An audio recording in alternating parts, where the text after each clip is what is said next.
Hola, aquí Juan Serrano. Como muchos de ustedes saben, en la no ficción, además de un periódico de ayer, hacemos otros podcasts. Está El Topo, Dosis, Elemental, entre otros. Hoy, precisamente, queremos reproducir un episodio que bien podría haber sido un episodio de un periódico de ayer, pero que hace parte de otro podcast que hacemos en esta casa. El podcast se llama Deliberante, y allí contamos historias de personas que en América Latina han sido silenciadas o perseguidas por ejercer su libertad de expresión. La historia de hoy va de eso, un periodista radial de provincia en Colombia que por pisar callos duros en su pueblo pagó las consecuencias. Este podcast Deliberante es una alianza con el Robert F. Kennedy Human Rights y la Relatoría Especial para la Libertad de Expresión de la Comisión Interamericana de Derechos Humanos. El presentador, precisamente, es el relator especial, Pedro Vaca. Aquí, entonces, los dejo con Pedro Vaca y el episodio de Deliberante. En Colombia, a menudo se tiene la sensación de que hay muertos de primera clase y otros de segunda. Hace unos años, un cronista de renombre dijo que los habitantes pobres de los rincones más apartados del país solo son visibles cuando padecen una tragedia. Mueren, luego existen.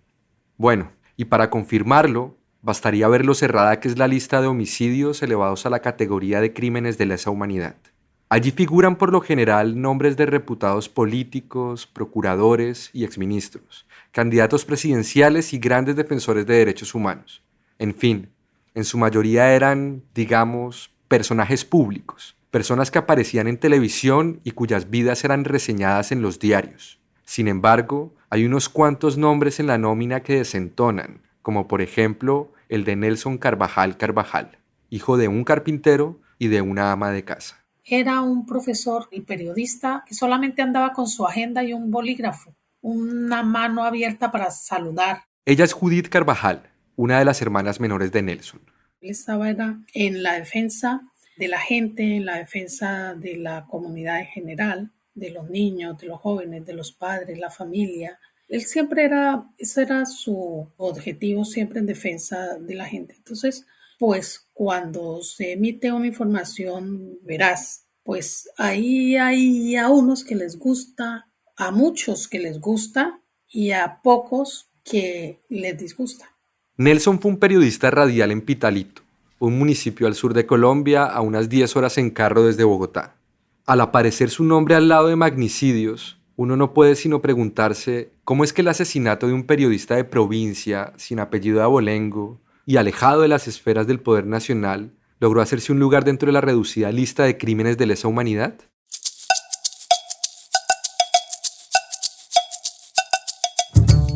Bienvenidas y bienvenidos a Deliberante, un podcast de historias de libertad de expresión en las Américas.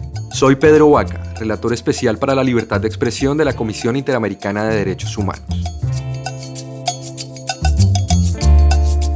En este episodio iremos tras los rastros del periodista Nelson Carvajal. ¿Por qué lo mataron? ¿Cómo es que su caso, en silencio, llegó hasta los más altos tribunales nacionales e internacionales y despertó la solidaridad de funcionarios públicos, académicos, periodistas, jueces y ciudadanos de a pie? Nelson no llegó al periodismo por descarte. Nació con un gusto natural por las historias, con el periodismo en la sangre, como se dice comúnmente. Cuando era apenas un niño, su madre lo mandaba a comprar el jabón de lavar ropa a la tienda de la esquina. Una vez dada la orden, Nelson se arrancaba a correr y a los pocos minutos volvía con la enorme y resbaladiza pastilla azul prensada bajo el brazo y envuelta en un papel periódico. Él de una vez llegaba y le pasaba mal el jabón y decía: mamá, vamos a leer esto, a ver de qué trata. Mi mamá le decía: léalo, que yo escucho. Y ahí pues escuchábamos todos, porque entonces pues claro, era como la voz que nos informaba a todos. En la cocina, sentado en un taburete entre la nevera y la pared, Nelson leía en voz alta las páginas del periódico. El jabón poco o nada le importaba. Al final la ropa sucia podía esperar. Gracias a ese manojo de páginas impresas, las noticias del país y del mundo penetraban con fuerza en el interior del hogar.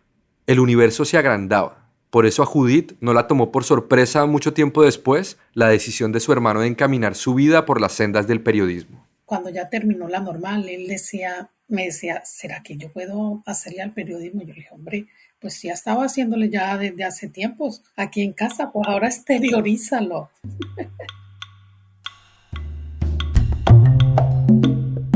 Pitalito era entonces una ciudad comparativamente pequeña, de unos 85.000 habitantes aproximadamente, situada en el valle del Río Grande de la Magdalena, una planicie encerrada por los brazos oriental y central de la cordillera de los Andes, de una altura que promedia los 1.300 metros sobre el nivel del mar y de clima ligeramente cálido. Pitalito ofrece un café famoso por su suavidad y por su dulzura. A pesar de estar en un sendero estratégico que une el sur del país con el centro y por el cual los grupos al margen de la ley mueven grandes cantidades de armas y trafican con cientos de kilos de pasta de coca, el Pitalito en el que crecieron Nelson y sus hermanas se mantuvo como en una burbuja. La infancia en Pitalito, pues para mí fue muy agradable. Era un pueblo donde se conocía a casi toda la gente. Era un pueblo donde se vivía bien. Los Carvajal eran una familia conservadora, numerosa y muy unida, que vivía en una casa grande de 2 pisos que ocupaba casi una cuadra entera. Fieles a la tradición católica, los momentos en familia eran de mucha importancia, como lo recuerda Miriam Carvajal, otra de las hermanas de Nelson. Siempre era sagrado destinar la tarde del sábado y si no la del domingo para poder estar todos reunidos en familia en una finca o en cualquier campo que nos permitiera pues correr y jugar y estar todos unidos. Nelson, por ser el mayor de los 8, ejercía liderazgo entre sus hermanos menores. Además de estar pendiente de sus padres, Nelson siempre sacaba tiempo para ir a comer empanadas y tomar avena con canela junto con su hermana Judith. Tanto ella, que era la 4ª, como Miriam, que era la 6ª, se refieren a su hermano como la persona tímida pero cariñosa, calmada pero valiente. Un hombre barrigón y bigotudo, y un fanático furibundo de la música, que era el encargado de poner a bailar a los invitados en las fiestas. También aluden a su alucinante capacidad de trabajo. No había terminado de desperezarse el sol y Nelson ya estaba en la cabina para acompañar a los jornaleros que madrugaban con su programa Amanecer en el Campo, que arrancaba a las 5 de la mañana. Un programa por el cual es recordado con cariño en la región y uno de los favoritos de Judith.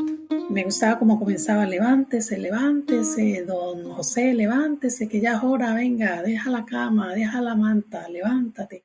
Inmediatamente terminaba el programa Amanecer en el Campo, Nelson encadenaba con el noticiero de la emisora Radio Sur, afiliada a la cadena nacional RCN, que duraba hasta las 8 y en el cual solía hacer sus denuncias periodísticas más enérgicas.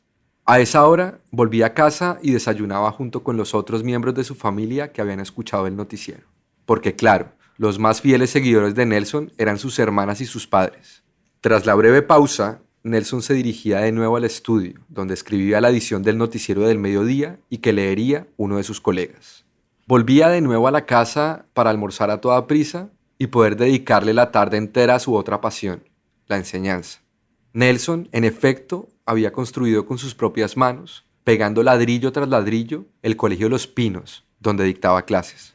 Yo sé perfectamente que Nelson no era muy experto en el área de la construcción y él aprendió en algunos trabajos con alguna gente amiga a pegar ladrillo y hacer las labores elementales y siempre fue un enamorado de la escuela, ¿no? 2 salones, 3 salones y después que siempre estaba, hasta última hora estaba con una pala tratando de cubrir algún hueco, alguna cosa que se había, algún orificio en la pared, alguna cosa o repillando, estaba él ahí.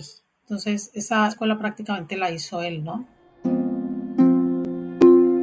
En los años 90, la labor periodística de denuncia de Nelson se intensificó.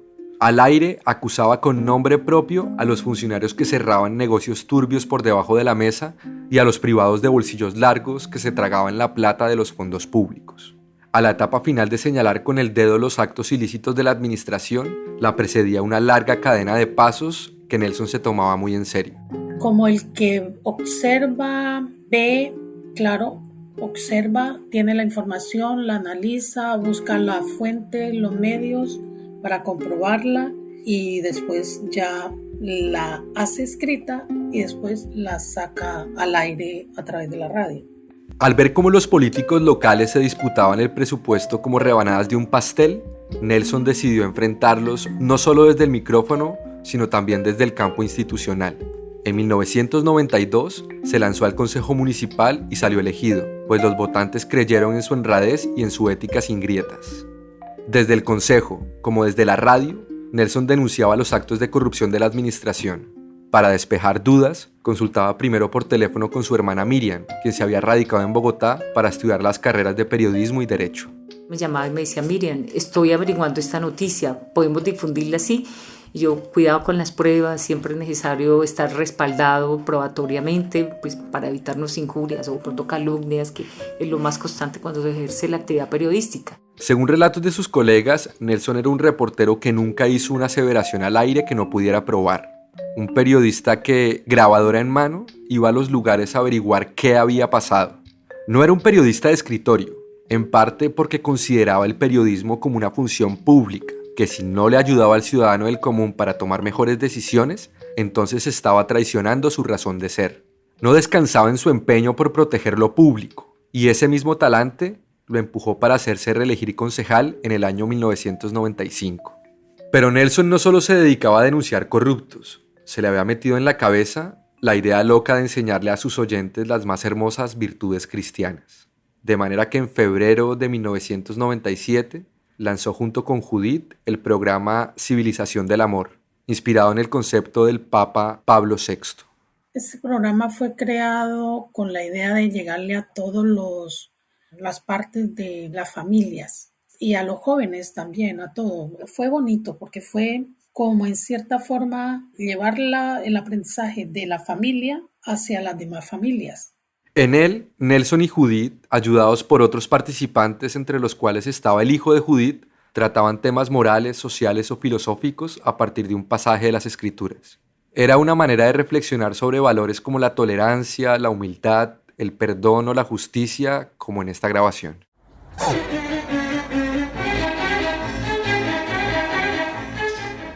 Amables oyentes del programa Por la Civilización del Amor, muy buenos días, bienvenidos. El Instituto Universitario Juan de Castellanos, a través de sus licenciados en Ciencias Religiosas y Ética, María Neila Valderrama, Luis Guillermo Peña, Judith Carvajal y este servidor, Nelson Carvajal, les da la bienvenida.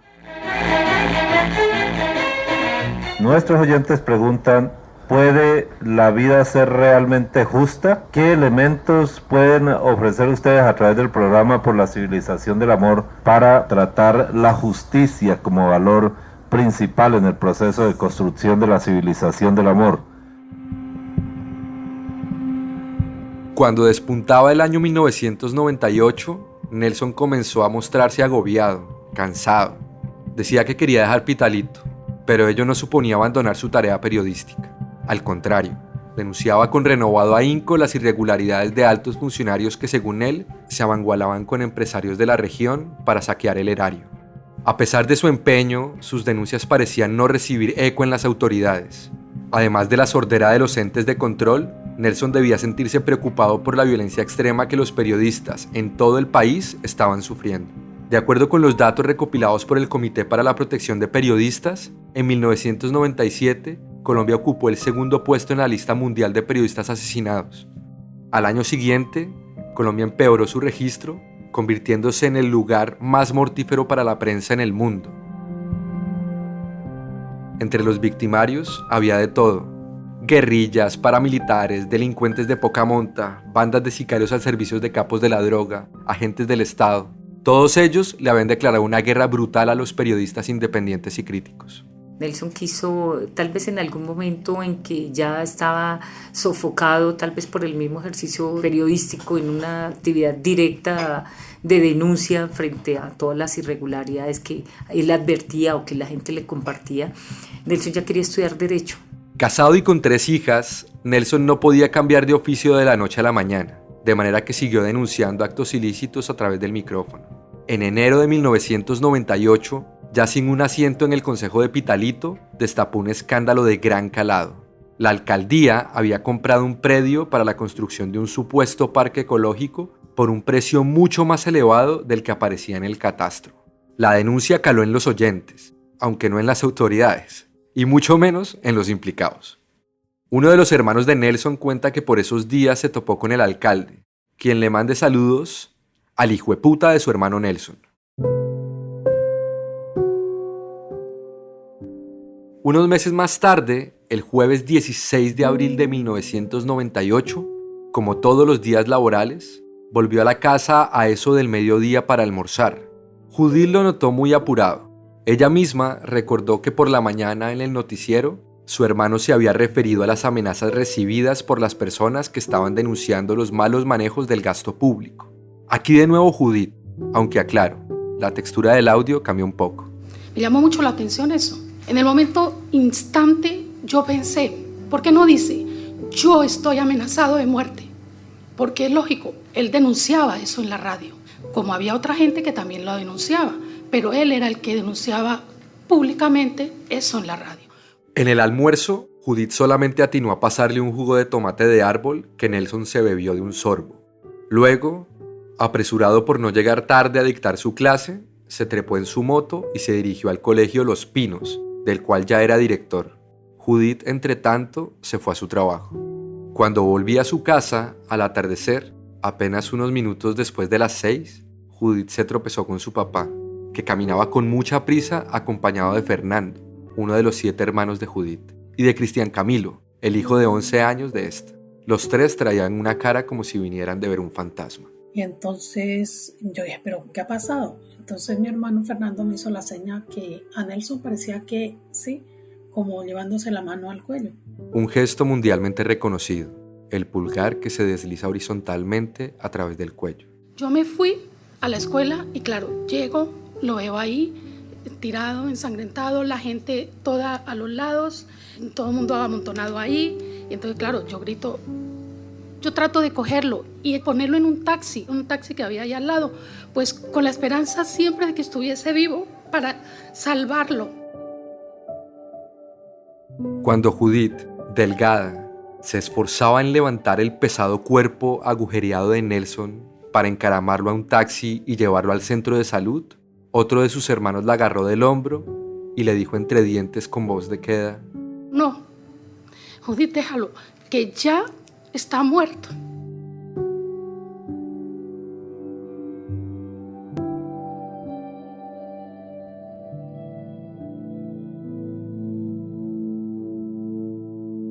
Nelson ya estaba girando la llave para calentar el motor de su motocicleta cuando en la esquina frente a la salida del colegio, un sicario se le acercó y le disparó 7 veces, como para cerciorarse de no dejar la más remota posibilidad de supervivencia. Luego huyó como parrillero en una moto. Mucho menos rápidos que los asesinos, la policía tardó más de lo normal en aparecer. Judith, presa del desespero y del dolor, increpó a los testigos. Les recriminó que a Nelson lo hubieran baleado en plena calle por defender los intereses del pueblo y que ellos, en cambio, no hubieran hecho nada para protegerlo. Él que daba la vida por ustedes y mírenlo donde ha quedado. Yo me fui como contra la gente, ¿no? Pues el dolor tan grande y la gente pues es que es tremendo. Previendo que la noticia en aquella ciudad pequeña ya se había expandido, Judith resolvió volver a su casa. Allí se estrelló con el horror de la ausencia ya palpable de Nelson, el dolor de su padre, que era el oyente más fiel de su hijo, el dolor de sus 6 hermanos, el de la esposa de Nelson, convertida en viuda en un abrir y cerrar de ojos, y el dolor sin nombre de una madre que pierde violentamente a su hijo, sin haberse despedido. La pérdida de un hijo y de esa forma es como arrancarle el alma, ¿no? La muerte de Nelson no solo llegó rápidamente a los oídos de sus deudos y vecinos. En Bogotá, aterrizó en cuestión de minutos y Miriam no tardó en enterarse. Yo venía por la circunvalar con una amiga que venía manejando y eran como las 6:20 y la noticia, el titular de RCN era asesinado periodista en el Huila. Con solo esa noticia, yo le decía a mi amiga, es mi hermano. Y ella me dice, pero si no han dicho quién es el periodista. Y yo, no, que es mi hermano.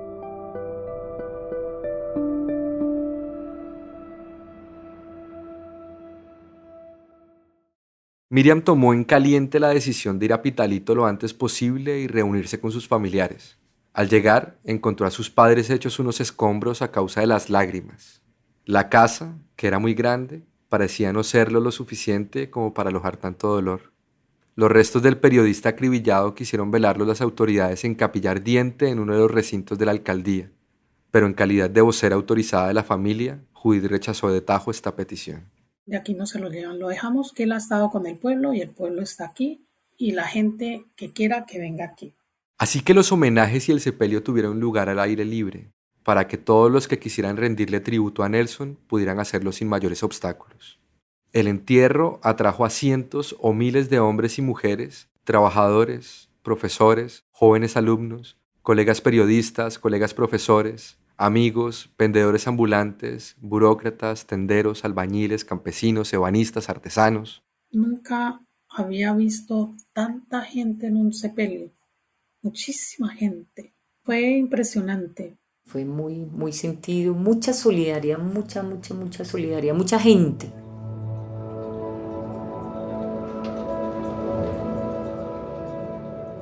El domingo siguiente, a pesar de todo lo ocurrido, el programa La Civilización del Amor salió al aire en su ya acostumbrada franja horaria, pero con un episodio especial.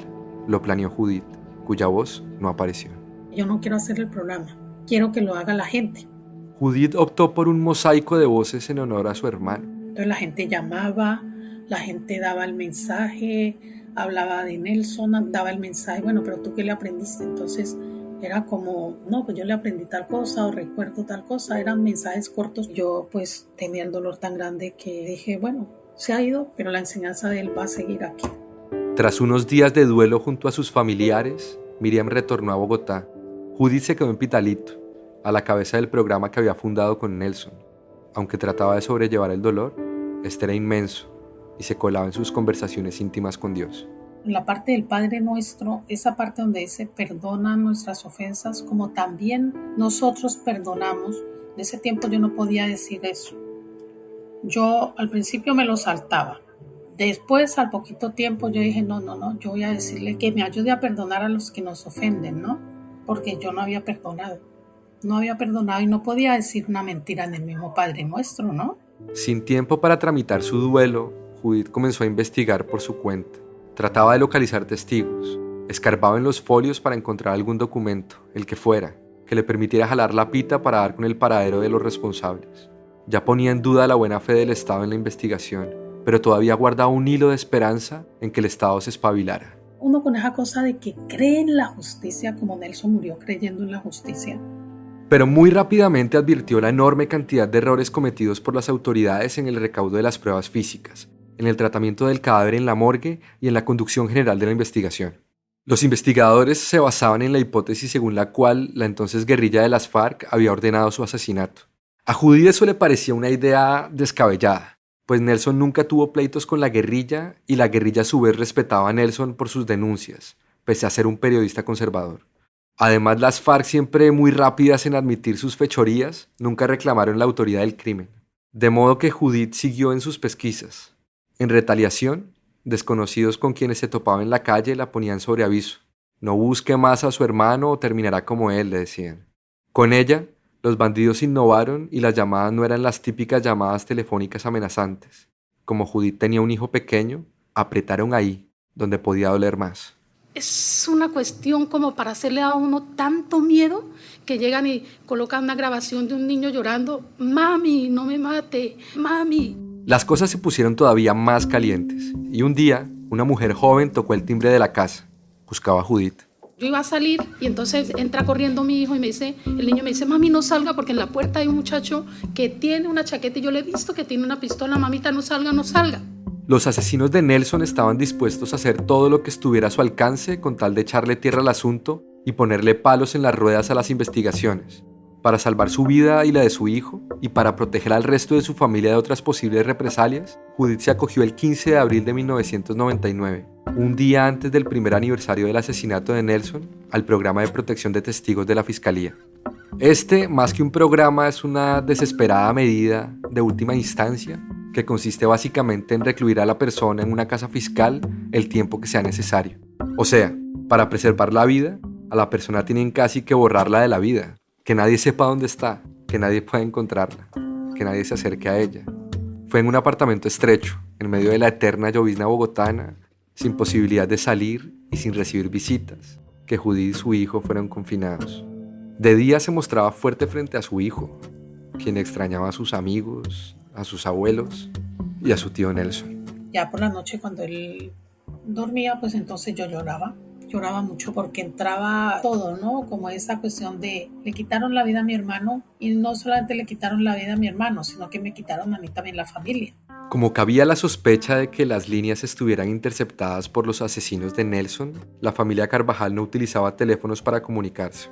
Eso, sumado al hermetismo total bajo el cual las autoridades los habían puesto, aisló casi por completo a Judith y a su hijo.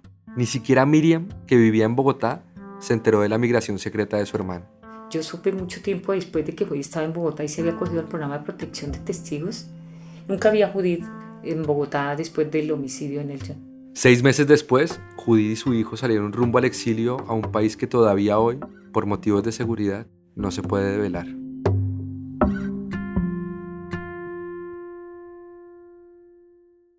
Ellos dos, Judith y su hijo, fueron los primeros en salir del país a causa de las amenazas. Pero otros familiares, acorralados por los hostigamientos, se han visto obligados a seguir la estela de Judith. Hoy son 9 las personas de apellido Carvajal que viven por fuera, sin quererlo, obligadas.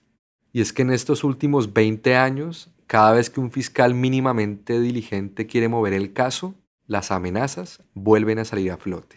La impunidad ha podido reinar tranquilamente apoyada en groseras irregularidades. La reserva sumarial, por ejemplo, fue quebrada. Un fiscal a cargo de la investigación resultó ser cabecilla de una red que engavetaba folios a cambio de cuantiosas sumas de dinero. Uno de los testigos claves fue asesinado luego de rendir testimonio. Hubo sí un avance de tortuga en los primeros años y la fiscalía alcanzó a formular cargos contra 3 posibles responsables, entre ellos un escritor y empresario y expolítico de apellido Bermúdez, a quien Nelson había criticado con ferocidad por unas supuestas infracciones en la construcción de una urbanización en una zona de alto riesgo. Los 3 implicados, sin embargo, fueron absueltos en primera y en segunda instancia, y desde entonces, desde 2001, es poco o nada lo que ha hecho el Estado. Lo logrado ha sido gracias a la tenacidad de la familia Carvajal. Uno resume en pocas palabras la actuación del Estado, es muy triste, Yo siempre he dicho que el mejor premio para los delincuentes es el paso del tiempo y la ineficacia del Estado mismo. Cuando la pasividad del Estado se desnudó completamente, Miriam buscó otros caminos y logró contactar a unos periodistas de prestigio que desde los primeros años de la década de los 2000 asumieron la investigación periodística y con el apoyo de la Sociedad Interamericana de Prensa se dedicaron a darle visibilidad al caso. Convertido en un emblema de la violencia perpetrada contra los periodistas y comunicadores en las regiones lejanas de las grandes ciudades, la batalla legal y pública sumaba múltiples apoyos de organizaciones y de académicos.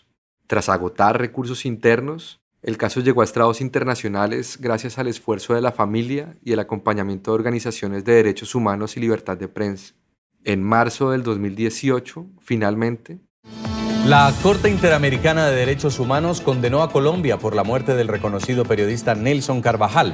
El Estado colombiano deberá responder internacionalmente por este homicidio que lleva 20 años en la impunidad. La Corte encontró responsable al Estado colombiano por no haber adelantado juiciosamente las investigaciones para identificar y sancionar a los asesinos de Nelson, lo cual, según este tribunal, constituye en sí mismo una violación a la obligación de garantizar el derecho a la vida. Fue la primera vez que la Corte condenó a un Estado por el asesinato de un periodista en ocasión de su ejercicio periodístico, pues a Nelson lo mataron por ser un periodista, por hacer lo que hizo, por denunciar lo que denunció. Al hacerse pública la decisión de la Corte, un canal de televisión trasladó sus cámaras hasta Pitalito para palpar los ánimos de la familia y averiguar si la herida había cicatrizado.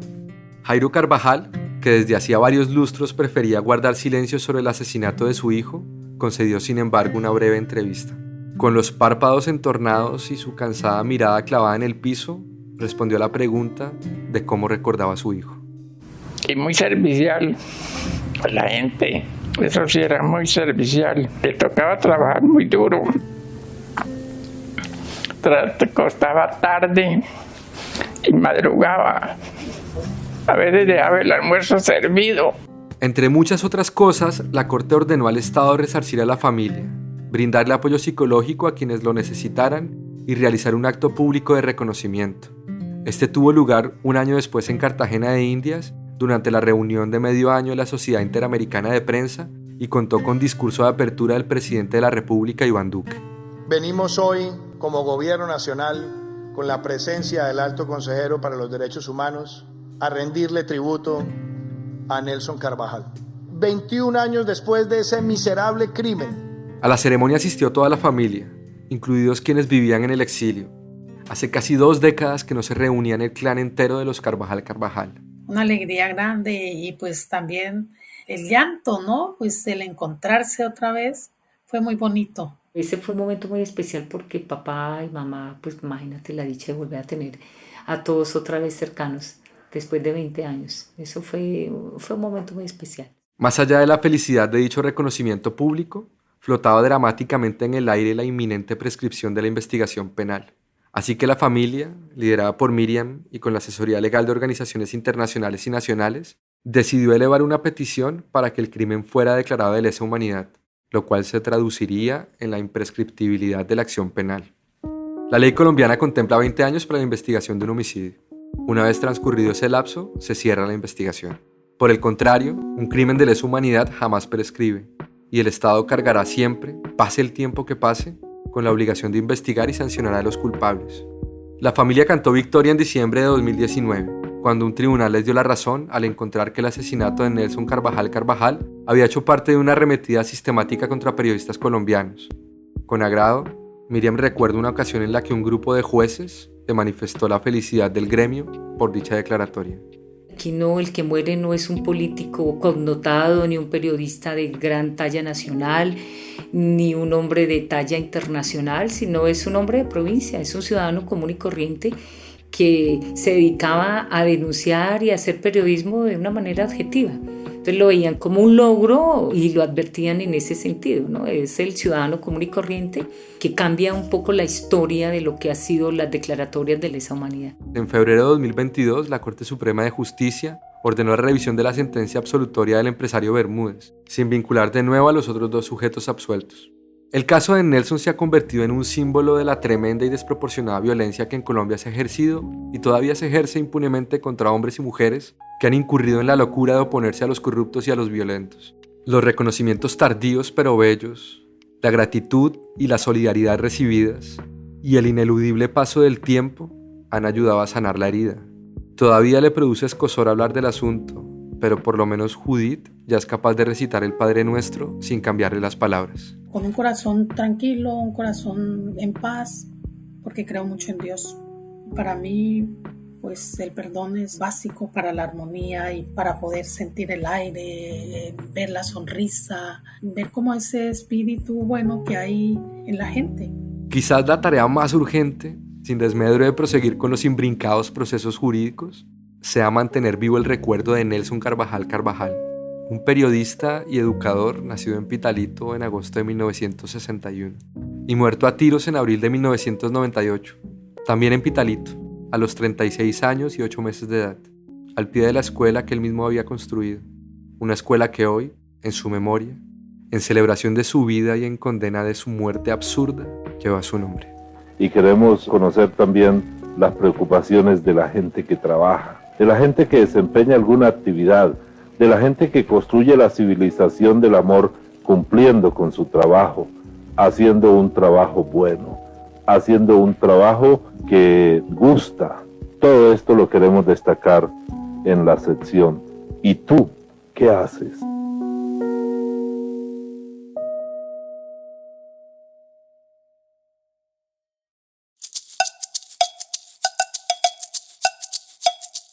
Deliberante es un podcast de la Relatoría Especial para la Libertad de Expresión de la CIDH, producido por la no ficción y cuenta con el apoyo del Robert F. Kennedy Human Rights. La producción de este episodio fue de Tomás Uprimni, la edición fue de Angelita Vallens, Pedro Vaca y mía, y la mezcla y el diseño de sonido de Valentina Fonseca. La carátula es de Angélica Duque. Este fue el episodio final de la primera temporada de Deliberante. Los invitamos a que descubran los otros episodios. Hay historias fascinantes de países como Venezuela, Nicaragua, Guatemala y Chile. En la descripción del episodio les dejo el link del podcast para que se suscriban y lo escuchen. Si tienen comentarios o sugerencias, nos encuentran en redes sociales, @lanoficción en Instagram y Twitter. También recuerden que la mejor forma de apoyar nuestro trabajo es sumándose a nuestra comunidad de cómplices. Con lo que vale un café, pueden darnos una mano en la financiación de nuevos episodios de Un Periódico de Ayer. También, de paso, aseguran que nuestro contenido siga siendo de acceso libre. Para apoyarnos, visita lanoficcion.com/hazte cómplice o haz clic en el enlace que aparece en la descripción de este episodio. Desde ya, muchas gracias a quienes se sumen. Un periódico de ayer es una producción de La No Ficción. Mi nombre es Juan Serrano. Nos vemos en 15 días con un nuevo episodio. A todos y todas, muchas gracias por escuchar.